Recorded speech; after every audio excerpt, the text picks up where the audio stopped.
Okay, in this module we'll talk a little bit about how products are configured in the RealTimeDesigner. In addition to the hundreds of standard products that have been pre-configured in the system, you have the ability to create as many products as you'd like, and those products can have almost limitless possibilities in the way that you create them. Let's go to the administration panel and take a look at product configuration screen. Here it is, product configuration screen. It starts off by drilling down to the product, and then you have several options here. Most of them are pretty straightforward. Configure the colors that you can use on the product, the background colors for the product, the fonts that can be used for the product, which clip art categories, templates, defaults, that's the default colors and the default products that will be used, or default styles that will be used on the product, fonts and colors.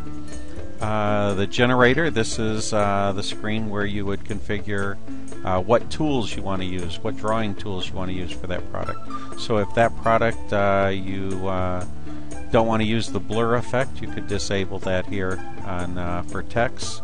And again, you have a completely separate choice whether you want to allow that for clip art and for shapes.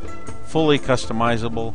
Generally, when you determine what the appropriate settings are, you'll use those same settings in the future for all the other new products you create.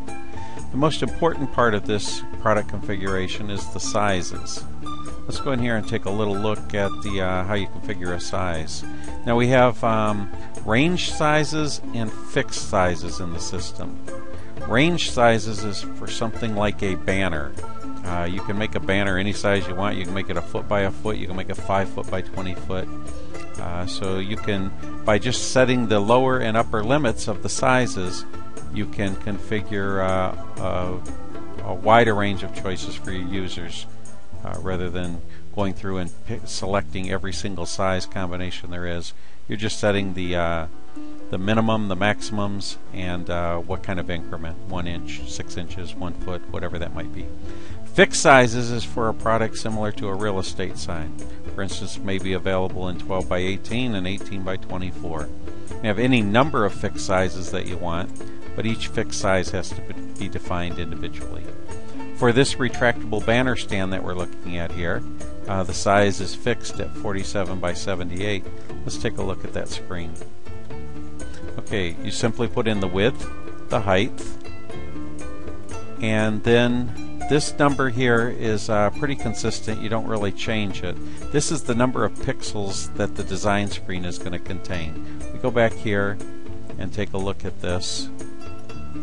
This box right here is 600 pixels by 600 pixels. That's all that is.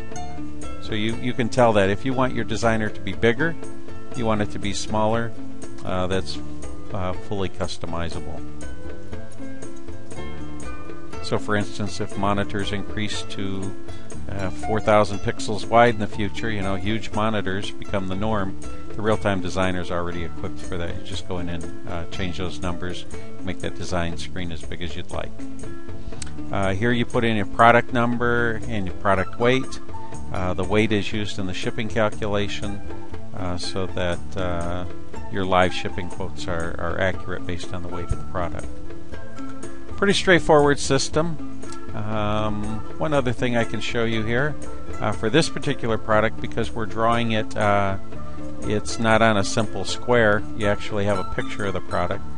This size preference here, let's click on that. And what that'll show you is we've uploaded this picture, and by going in and using a margin tool, we actually pointed and clicked on these two corners of this picture in a much larger view here. Let's go there and take a look. And you point and click on that picture so that you can define where the drawing area is within that. Close that. So you create any kind of picture. That picture is created in CorelDRAW, Adobe, wherever you want to create it, Photoshop, and upload it into the RealTimeDesigner, and then simply just pick in the drawing area that you want to use as the active drawing area, and everything else will be a mask. Pretty simple. We got a lot more details of how setting up new products is done in the RealTime Designer manual, and we have some help videos for it as well. This is just a quick overview to show you how product setup is handled in the RealTime Designer, and it's limitless in the number of products or product categories that you create.